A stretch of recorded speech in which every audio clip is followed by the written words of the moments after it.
The Dallas Mavericks lose in Philly on the front end of a back-to-back. They lose to the Sixers, Joel Embiid, James Harden, big nights for them.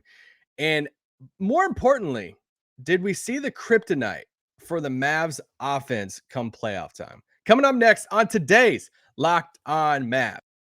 Luka Doncic, and this is Locked On Mavericks podcast. Hey, Dallas Mavericks are NBA champions. Bang! Bang! It's good! And the Mavericks have won the game! If you don't believe, you shouldn't be here.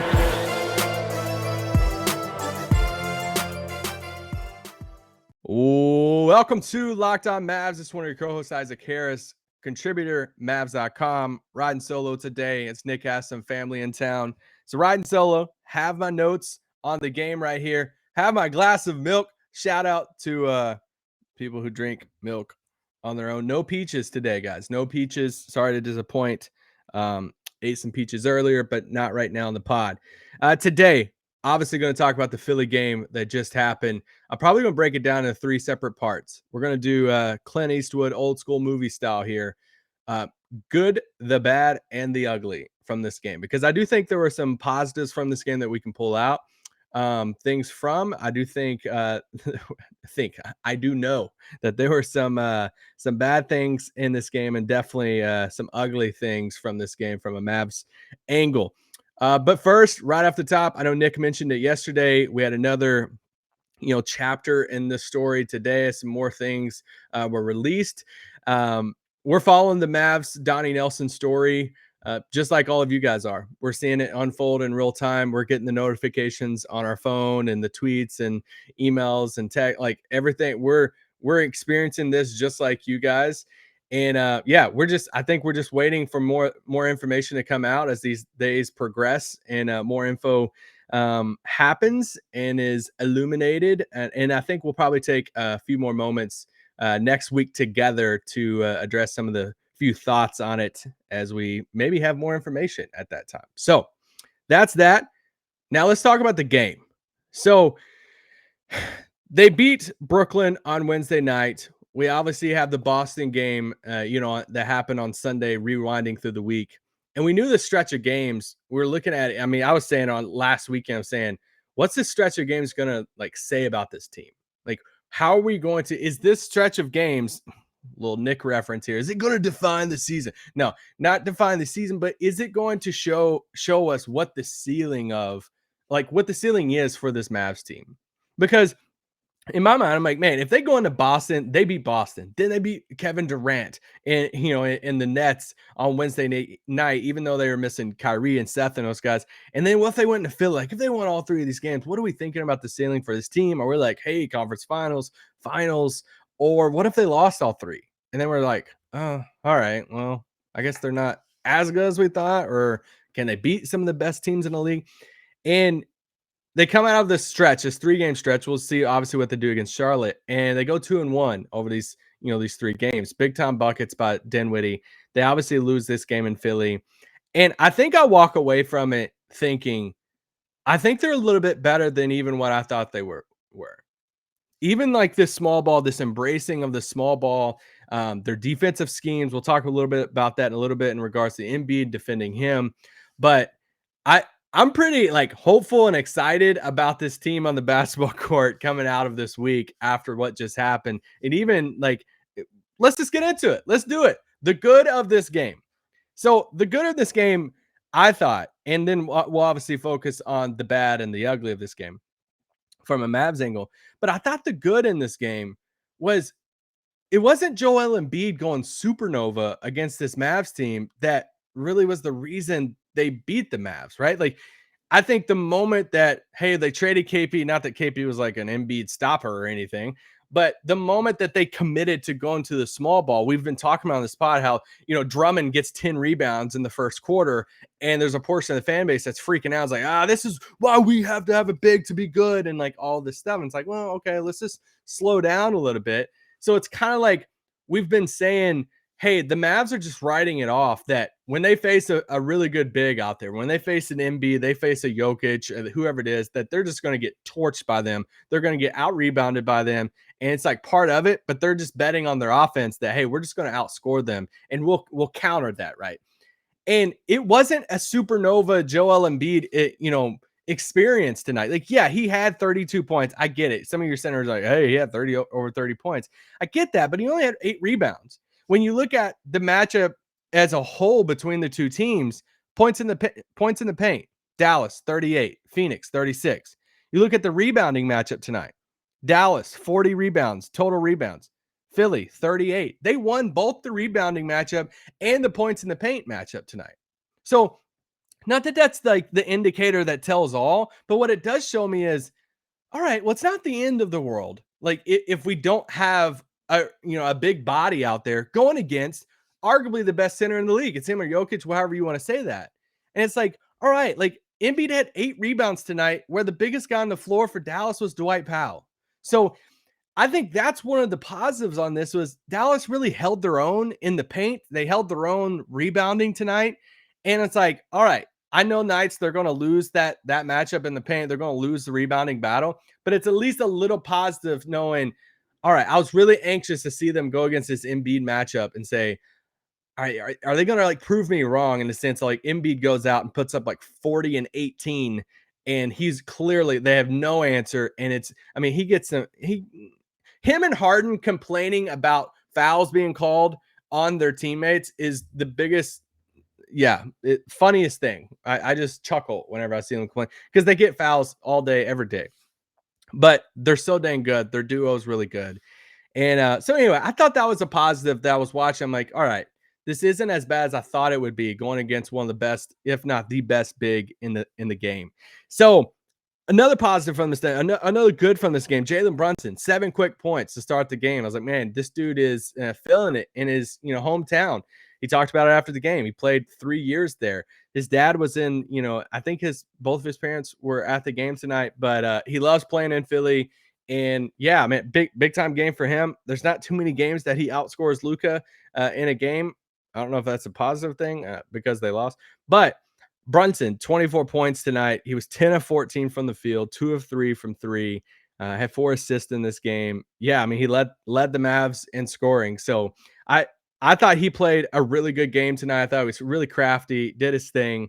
Marquise Chris was back. What about the offensive board? The quick second jump, put back dunk. I liked a few things what I saw from him. He was super aggressive, even late. He tried this alley-oop dunk. Like, whoa, we don't see that very often from the Mavs, but it was just really good seeing him back. And shout out to Maxey hitting 2 threes in this game. It's exactly what he needed, right? Like I was just happy as soon as he hit the first 3. I was like, thank God that Maxey hit a 3, not just like for this team, but for him personally. I was really happy for him. So let's take a quick break, and then when we come back, let's talk about what worried me, the bad, and what could be the kryptonite for this Mavs offense. But first, this pod is brought to you by Built Bar. Let's go. It's that time of the year that you need some Built Bars. It's better than it's honestly better than a lot of the candy bars out there. Like even the ones you would sell like in Little League when you go around like, hey, let me sell these candy bars and raise some money for like new catchers equipment or something. But have you tried the Puffs? If you haven't, you're missing out. One of the best Built Bars, best tasting bars. Puffs are the first ever protein infused marshmallow. Don't walk up to somebody and say, hey, can I sell you a Puff? Wouldn't recommend that, but they're fluffy. Built Bar Puffs. They're fluffy. They're marshmallowy. They're not just a protein bar. They're a treat, and they're covered in 100% real chocolate. Low calorie, high protein. Replace your candy bars with ease. They are better. Typical candy bar can be anywhere from 200 to 300 calories. We don't need those calories. Get out of here, calories. Most Built Bars contain 130 calories, 4 grams of sugar, 4 net carbs. They have flavors for days. I like the white chocolate cookies and cream, mint brownie. You guys know the flavors we like. We talk about it all the time. Go to built.com. Use promo code LOCKED15. Get 15% off your order. Promo code LOCKED15 at built.com. Guys, March Madness is happening. My bracket is gone. But you know what could save me is if I go to betonline.net. It's that time of the year. March Madness is happening. From all the latest odds, contests, player props, betonline.net is your number one source for all your sports betting needs and info. BetOnline remains the best spot for all your sports scores, podcasts, news this season. And it's not just basketball. BetOnline is your continued source for your sporting wagering information needs, including live betting on your favorite Vegas casino games. Head to the website today. Use your mobile device to learn more about the trends in action. BetOnline, where the game starts. Whew. Those ads take a lot out of me. Let's talk about the bad. The zone. I didn't think the zone would throw Dallas off like it did, but it did. And I'm not gonna lie, it scared me because, and here's the thing, but it was clearly the story of the game from a Mavs angle, and it's the story of the game. Like I took multiple notes about this throughout the game. Whenever bam, first question, I think it was from either Cato or Cali post game, was about the zone to kid. First question, Jalen Brunson, post game, or second or third question was about the zone, because everybody watching that game, you saw that Dallas struggled against the zone. And I literally wrote down, I was like, the Mavs should have attempted more threes, but the zone threw them off. So you look at the amount of threes that Dallas attempted in this game. Let me pull up the box score again, get these ad reads off my screen, because we're done with ads for this pod. So there you go. You don't have to do the 30-second skip anymore. But that's how we get paid. So don't complain about it. So there you go. So 3-pointers in this game. Dallas only attempted 32 threes in this game. Like when you go against a team that's playing zone, you need to be shooting like over 43s in a game, but it threw them so off because they're so used to being such a team oriented. Hey, we're going to drive, kick, that immediately Philly took away their driving. And it's like, well, crap. Like, what do we do? Because we like to drive and kick. You know what else we like to do? We like to pump fake on the 3-point line. Pump fake, drive, kick. Pump fake, drive, kick. Well, they were pump faking. They were driving, but then they couldn't drive very far because people were closing in because of the zone. And it was like, all right, you're playing hot potato too much. And it just threw them all off. Luka couldn't do the high pick and roll to get in the paint because then 2 players were there. It threw them in a funk. Kid said it after the game. Kid, direct quote from Kid. It broke our rhythm. He said, you have to be able to make shots, and we didn't. And it's like, I almost want to push it a step further. Yeah, you didn't make the shots, but I don't think you took enough shots. Like, I think it should be, that's literally what I wrote down. And Brunson said it after the game. He said they were passive and even said that we overpassed at times. And it's like, that's the exact type of note I made during the game. I was like, they're overpassing, like they're thinking about it too much because it's a unique look, especially for a team that relies so much of that offensively. And then you combine that with the fact that, well, spoiler alert, we're getting to the ugly part, is Luka's performance in this game. But when you combine that with the fact that Luka had the off night, then you're like, all right, where's our offense coming? I mean, Dinwiddie went into the fourth quarter had 6 points in that game. And it's like, all right, well, we got to get Dinwiddie up to, that 20-point mark. If Luka's not going to score 20, then you need some big time performances by Brunson, Dinwiddie, whoever it is. But that was the thing. It threw them off so much.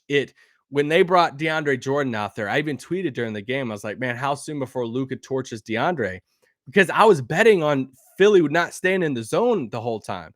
But dang it, they kept on staying in the zone. Like they kept on staying there because it was working. And then it didn't allow Luka to really get those mismatches. If a lot of these teams out there are switching like Dallas is, they're switching.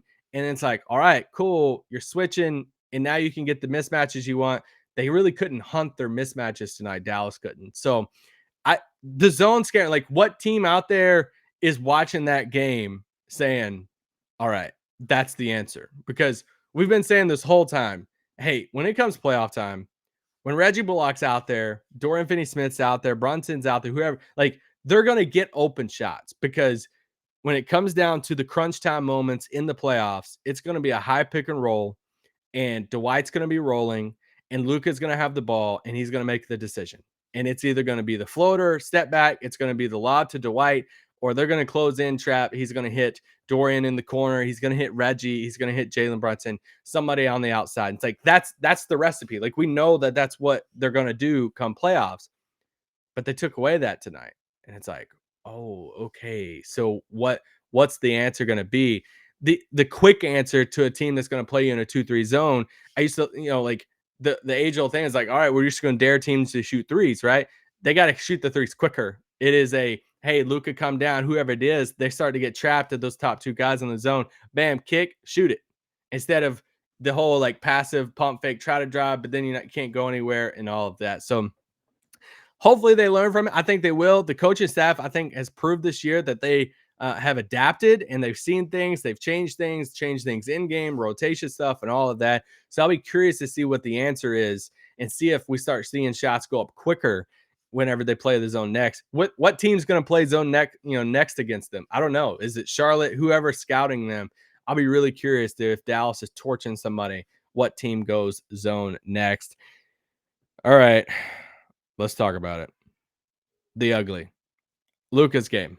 So, I mean, we don't get these games very much from Luka. I mean, even Brunson said post game, he's like, hey, Luka, he gets some of these games. Like, this is part of it because he does so much for our team. Like, we know that he's not going to be perfect every game, but he's going to bounce back. I think it was Bobby Karala said on Twitter that there's only been 3 times this season that Luka shot under 30% from the field, and 2 of those times he's came back the next game and scored 40 points in the game. So let's see what happens in Charlotte. I kind of feel bad for the Hornets getting Luka coming off this performance. But Luka played 34, right at 35 minutes in this game, 5 of 20 from the field, 25% from the field, 2 of 10 from 3, 17 points in this, just 17 points, 10 assists. I can't read anymore because it was just a bad Luka night. This is part of it. I think he was thrown off a little bit, the whole squad by the zone. I think he just didn't shoot the ball well.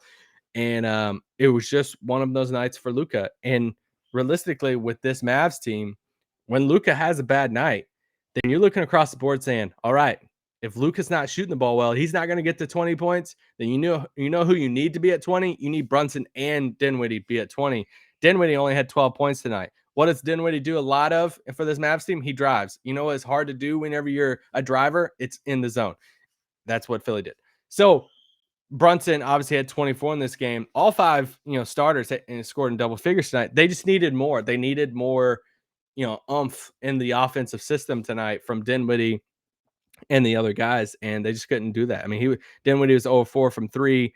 Obviously, Luka missed 8 threes in this game. The rest of the guys, Frank and Davis hit a 3 late. I'm like, oh, yeah, let's go, Davis. Anyway, what else? Guarding James Harden. Dinwiddie can't guard Harden. I don't know if I love Dinwiddie. Love him. Let's rock the goatee for him. But it's just him guarding Harden just wasn't the answer. There were a few defensive things tonight guarding Harden. I'm like, man, I honestly, like, I know they were hitting threes, but I would almost rather let's just try the zone back to them and just try to dare Harden. I mean, Harden had a ton of assists tonight. I know he had over 10. What do you have? He had 13 assists tonight. They shot 42%. They hit 16 threes in this game. That's insane. So scratch that. Maybe zone wasn't the right answer. So I'm backtracking now at this point. I think a lot of this tonight was, yes, the Mavs offense, but I think if you're a Philly fan, you're watching and saying, dang, man, that was really cool seeing our new duo kind of do their thing, run their pick and roll. Dallas didn't have an answer for that Embiid Harden pick and roll, especially late. They got some bullcrap, foul calls. You can't breathe on Harden and Embiid at times, but I'm not blaming that. Like, that's not the reason they lost this game. So that's just part of it. So shout out to Frank Ntilikina getting some minutes early in the game. I'm just looking at my overall game notes at this point, but really the story of the game. I mean, well, at halftime, I wrote down 24 personal fouls at halftime, 26 free throws between both teams. That's just the story of the game was the zone. To me, that's what it was. And it was like, hey, going forward, can Dallas, what does Dallas do against the zone? Can they just shoot better? Is the answer just shooting better? Is it shooting more? Is it shooting quicker whenever you have that first initial shot? Is it not overpassing? It's like, if you're planning it's a switchy, then you can switchy defense, then you could do what they like to do, the switch, move, kick, all that stuff. That's what we've grown accustomed to liking this season. That's who they are. But in the zone, can they show that they can switch and adapt, in the middle of the game to something that's different than what they've been used to? So off night from Luka. There you go.